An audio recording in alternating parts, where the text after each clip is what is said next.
नमस्कार, आप देख रहे हैं राजनीति 24 न्यूज। आइए डालते हैं इस वक्त की बड़ी खबरों पर नजर।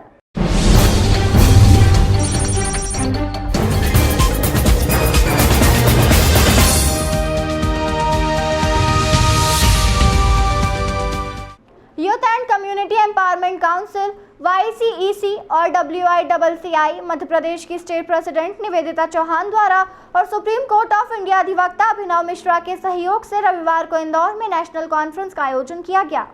यह कार्यक्रम national commission for women government of India से एफिलिएटेड है। 2 पैनल डिस्कशन में 14 पैनलिस्ट शामिल हुए, जिसमें निवेदिता चौहान ने पैनलिस्ट से बातचीत की और वहां मौजूद लोगों ने भी अपने सवाल पूछे। वैलेडिक्टरी सेरेमनी की मुख्य अतिथि पूर्व लोकसभा अध्यक्ष सुमित्रा महाजन रही। इंदौर हाई कोर्ट के जस्टिस और administrative chief justice Sushrut Arvind Dharmadhikari भी कार्यक्रम में विशेष अतिथि के रूप में शामिल थे। सेरेमनी में बेस्ट रिसर्चर और प्रेजेंटेशन का सम्मान कर उन्हें कैश प्राइज दिया गया। पहला panel discussion financial inclusion of women विषय पर चर्चा हुई। इसमें retired supreme court justice Indira Banerjee, Delhi high court की sitting justice Neena Bansal Krishna, national commission for women की मेंबर ममता कुमारी, CAM की former partner government of India की स्टैंडिंग काउंसिल राधिका दुबे और अवार्ड विनिंग डायरेक्टर और राइटर डीवा शाह पैनल शामिल हुई। इस दौरान supreme court justice Indira Banerjee ने कहा कि महिलाएं घर तक ही सीमित नहीं हैं। स्वामी विवेकानंद कहते थे कि महिलाएं और पुरुष एक ही पक्षी के 2 पंख हैं।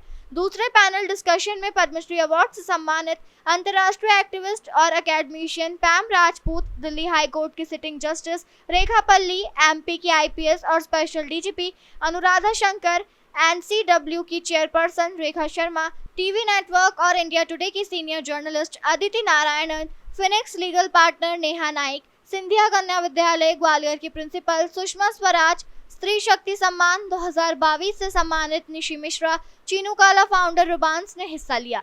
इस पैनल में equal pay for man and women विषय पर चर्चा हुई। इस कॉन्फ्रेंस का संचालन Phoenix Legal, Trinity Chambers, chamber of Yogesh Hemnani and Monisha Kasturi, जूस Corp, KIAA, LAP, Raisina House, Eco Bay और ग्रीन हाउस नर्सरी द्वारा किया गया। मेरी संस्था का नाम है women's Indian chamber of commerce and industry. इसका एक काउंसिल है जो मैं हेड कर रही हूँ, youth and community empowerment council, जिसका उद्देश्य होता है कि youth and women and child के लिए, के हित के लिए काम करें। ये डिस्कशन बहुत ग्राउंड लेवल पे यहाँ पे हो रहा है, जहाँ पे मैंने फोकस किया है equal pay for main and women. और दूसरा जो पैनल डिस्कशन होगा उसमें हम फोकस करेंगे कि बहुत सारी महिलाएं लीडरशिप रोल पे नहीं हैं।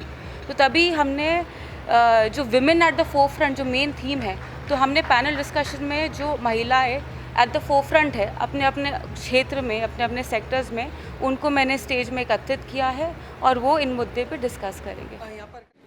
विमेन को जो एक स्टेरियोटाइपिंग होता है उसको रिमूव करना ज़रूरी है कि विमेन का रोल घर पे ही है, विमेन का खाना पकाना ही काम है। मैं ऐसा नहीं कहती हूँ कि वुमेन को खाना नहीं पकाना चाहिए, बच्चों को नहीं पालना चाहिए, घर नहीं देखना चाहिए, पर ये जो माइंडसेट है कि विमेन का रोल दूसरा और मेन का रोल दूसरा, ये जाना चाहिए।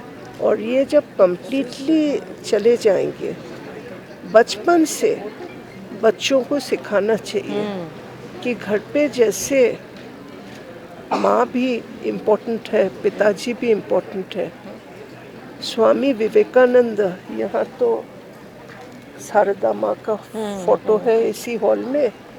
स्वामी विवेकानंद कहते थे कि men and women are the 2 wings of the same bird. Yeah, that's Baha'i faith principle. Highest principle. And the nation cannot progress if the women are left behind.